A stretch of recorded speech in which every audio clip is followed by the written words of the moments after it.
guys, welcome back. Today is Sunday, April 19th, and I've got a couple projects I'm working on, but I was going to do a real quick little video here and show you guys how I string up my paper beads for dipping. I've been doing it this way for a long time. It works really well. And thought I would just share my little trick that I use. So it won't be a very long video because it just won't. So let me show you guys how I string up my paper beads to get them ready to dip them, okay?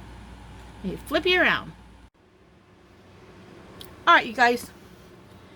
I string my beads up on 10-pound fishing line.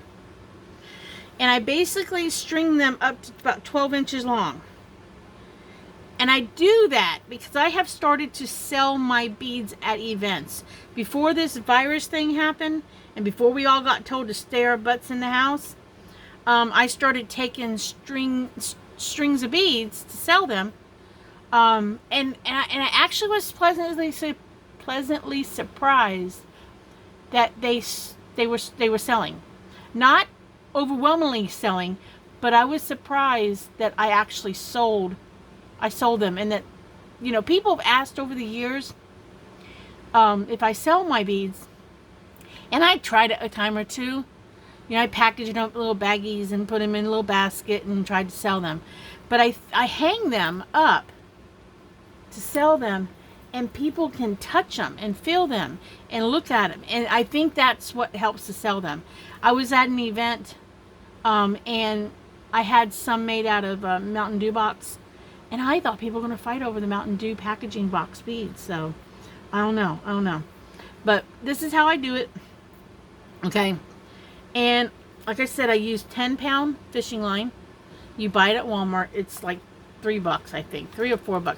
I know it's under $5, okay? And then I save all of my packaging, postal packaging that I get things in. Okay? And basically, I cut the boxes up and I save them. So I save my boxes, and I will show you guys how I do this, okay?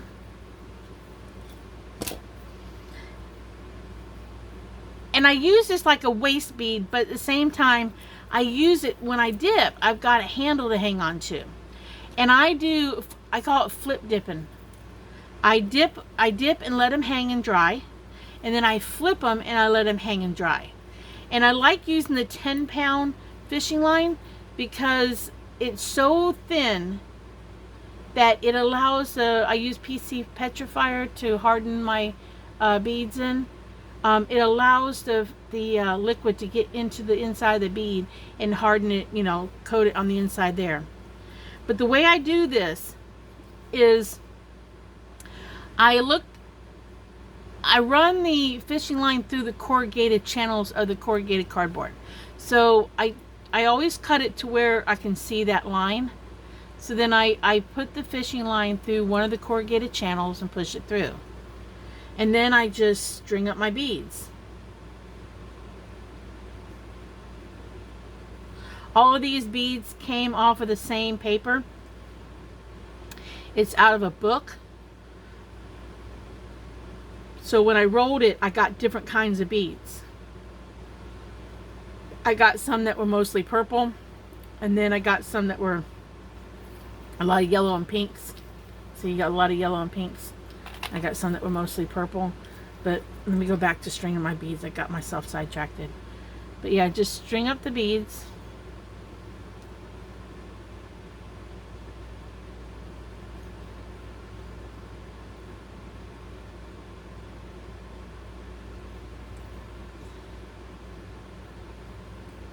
I know some people use a waist bead on the end, like they'll roll up like white beads out of copy paper or magazine beads, but I don't like to waste the bead. I know it's called a waist bead, but I don't like to waste the bead. So I just double check. It's 12 inches, so we're good. Then I take another piece of the corrugated cardboard waste and I run my my end of my my fishing line in one of the channels of the corrugated cardboard. Then, okay, then I take it, bring it back under the cardboard, run it through that channel, the one next to it, whatever, again. So then I've got a loop. I don't know if you can see it. I've got a loop. It'll be in front or behind the cardboard when you pull it. I then loop it around my finger. So there's a loop here. Okay, there's a loop. And I tie a couple knots. I do this 2 to 3 times. And I only do this 2 or 3 times because the I do it hopefully so it won't untie, because fishing line tends to untie on a regular knot. I don't know any fancy fishing knots. If you knew a fancy fishing knot that would not come loose, you would probably only have to tie it once. Okay, then I take my end here. This is the knot right here, and this is the end. I cut away the waist at the knot. So my knot is right here. So I cut away the waist. Okay. Then I slide this cardboard all the way down. The loop from going back through it is on the top here. It's right here. Then, because occasionally, not a lot, but I have found when I soak my beads or dip them in the PC petrifier, sometimes I leave them in there longer than I probably should. I have found that sometimes these 2 layers of cardboard will come apart. So I just staple it. I staple across my fishing line usually. It kind of holds the fishing line in place too. Then I go down to the other end. I slide all the beads down. So I slide them all the way down to the end I just worked at.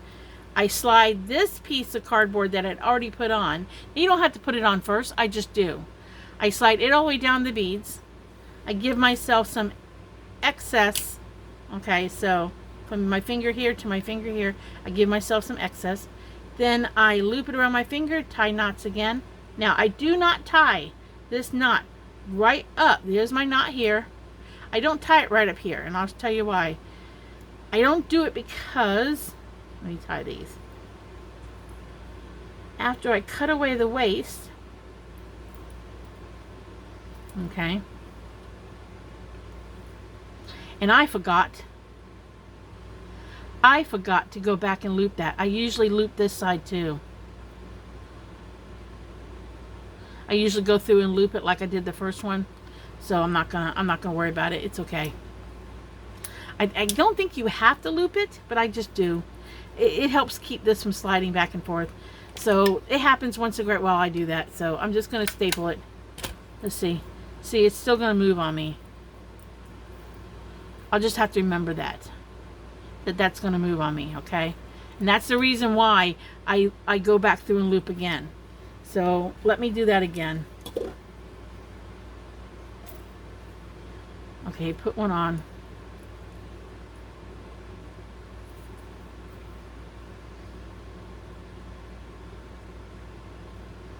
String up my beads. I didn't want this to be a long video. But I've attempted to videotape this like 3 times.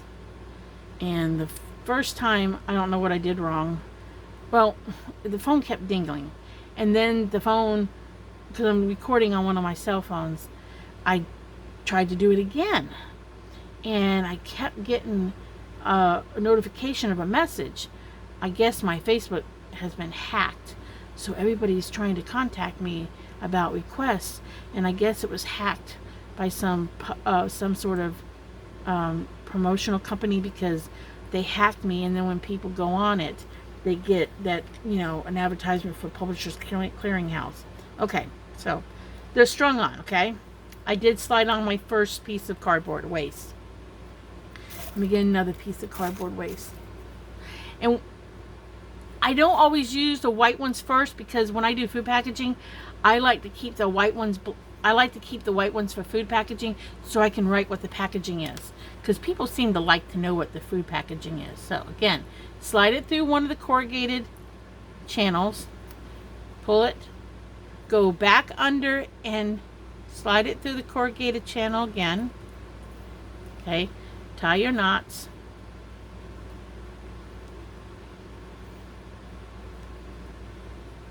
Okay, I'm a hyper knotter. Cut away the waste. Slide it all the way down to the knot. Staple it with the stapler. And staples are cheap. Go to the dollar store, Dollar Tree, dollar store, and buy them. Cut away. Okay, this has been all the beads and the waste has been slid down to the first one. So cut off enough. Now, this is what I did not show you before. Take this end, go back and slide up underneath. Slide up underneath. Pull it through. Leave it down, like leave them all pushed down. Give yourself some space. Tie knots in this end. Do not tie the knot up close to this again. Okay, do not do that.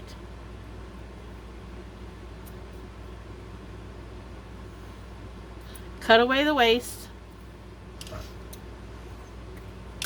Okay. Now, I'm going to slide this all the way down to my knot. Now, this is not going to go, this piece, this cardboard piece is not going to move as easy. So I have, at one end, I have a gap. Okay, let me staple this before I forget to staple it. I do keep a small stapler by my dipping station. All right, now when I dip this and let them dry, they're going to dry hardish, depending on how long I leave them dipped in the PC petrifier. Some people have made comments like, don't they stick together? They do, but the thing with PC petrifier is you can snap them. You just snap the beads apart. And then once I snap all the beads apart, where I had that gap from the first dipping, I slide all the beads down, and then I flip them and dip them the other direction. This allows, in my opinion, this allows a better coverage on the beads. You get a little more coverage with the dipping process, and it allows more of the liquid to go inside the hole. I do the flip thing a couple times, 2 or 3 times before I glaze. It's just what works for me. And then I've always got a handle to hang on to. But after you're done, this is gonna look really dark and like it's got chemical on it. So I would not sell them like this. I would take them off of this, restring them, make them prettier, put a little tag on them, and let them, and then they'd be done. I'm not going to show you the dipping process right now because this is not what this is about.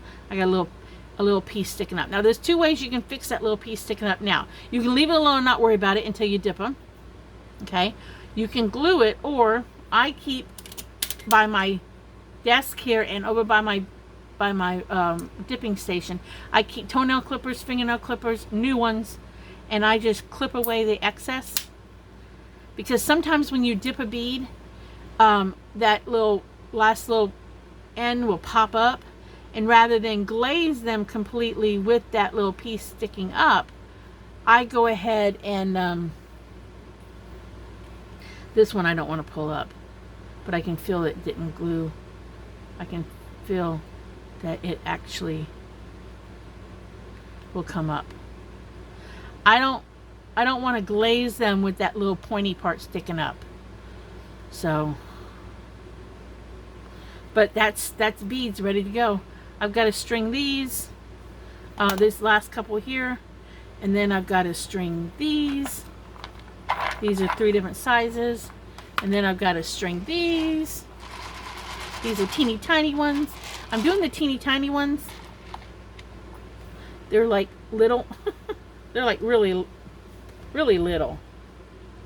They as little as that, and this is the biggest one in there. So they're really little. They're little. I'll show you a different color. They're little. So I'm doing these because I'm going to start selling those in little bead boxes. So I got 50 plus, like 50 to 54 or 53 in each of these compartments. So that's how little they are, because these boxes were smaller. I want to start selling my beads in boxes, bead kits, bead sets or something. But they're not necessarily going to be like one color palette. That's just too much for me, because it is very time consuming to make the little beads. Very time consuming.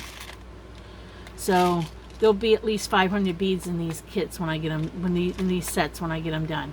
And they're going to be a random multicolored bead sets. Some might be all solid colors, some might be all variegated, some might be a little mixture of both, and they might be slightly different style little beads, whatever I'm doing at the time. But I decided I wanted to start selling beads in boxes, like bigger boxes, but I made a mistake. I have dyslexia, and I made a mistake in ordering these, and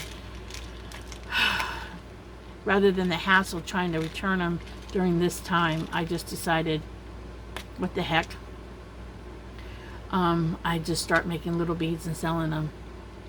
So my goal is to have over 500 beads in here and sell them. So but no, I've got to get these ready for dipping. I got to get these little ones ready for dipping. All I can say is thanks for joining me. And if you like my videos, like and subscribe. You can check out my website for the things I want to sell. There's not much on there right now, but there will be. It's Janie's Hippie Art. And I will see you guys in the next video. Art is creative, so go out there and create some art, and I'll see y'all later. Bye.